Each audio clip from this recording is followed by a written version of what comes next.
Okay, here we have gutted our amplifier, our one-tube blunder, and you can see I've already made the hole for the tube socket using, this is what's called a chassis punch. And what you do is you drill a hole in the chassis big enough to fit the threaded part of the chassis punch.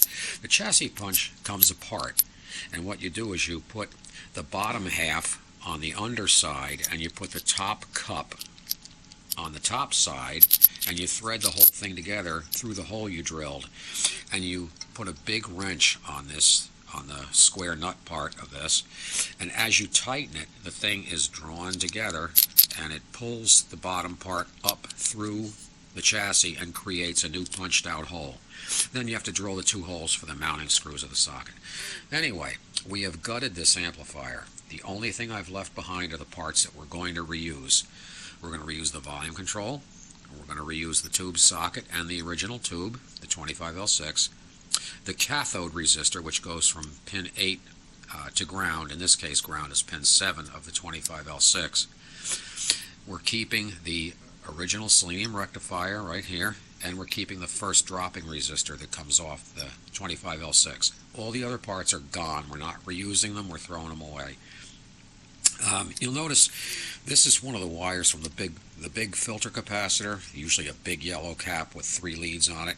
I leave the black lead on just to remind me of where negative is, or ground, because I drew up a schematic here of what we're doing, and this is ground. That symbol is the ground symbol.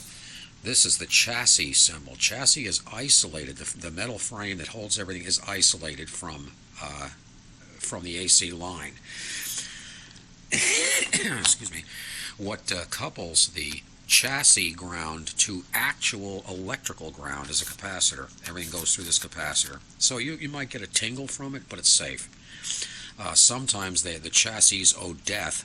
They put this return line directly to the metal chassis, which is very dangerous. They outlawed the practice, but not before a whole bunch of these things got out. And they did it throughout the years, so you can't avoid that.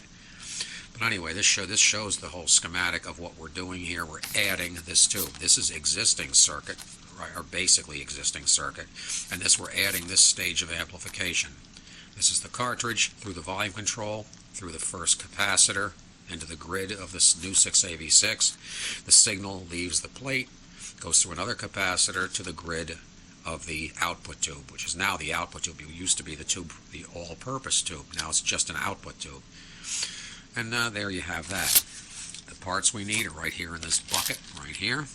And we need a tube socket, a 6AV6 tube, some mounting hardware, a 4.7 million ohm resistor, two 270,000 ohm resistors, or 270K, one 2700 ohm or 2200, 1800 ohm, 3300 ohm, whatever, it's not critical, 1 watt resistor for our power supply circuit, 2.047 at between 400 and 630 volts, 2.01 capacitors, 100 microfarad 160 volt electrolytic capacitor.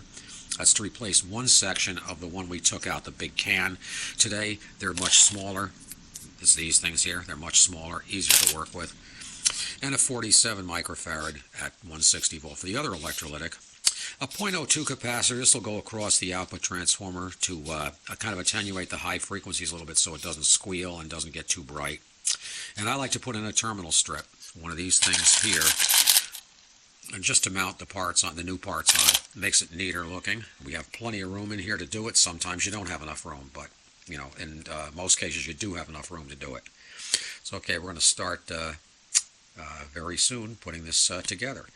What we're going to begin by doing is, right now this thing works. The motor, even though all the parts are missing from this thing, if I plug it in over here, you'll notice that the filament still works, or the motor still turns. Even though all parts are gone, that's because I've not cut any wires out of the filament circuit, and I don't intend to. And you can see that the tube will light up. There's tubes lighting up, and the motor's turning. And as I say, it's because I have not removed any filament wiring yet. We will be doing that soon, but now we're going to start the actual conversion.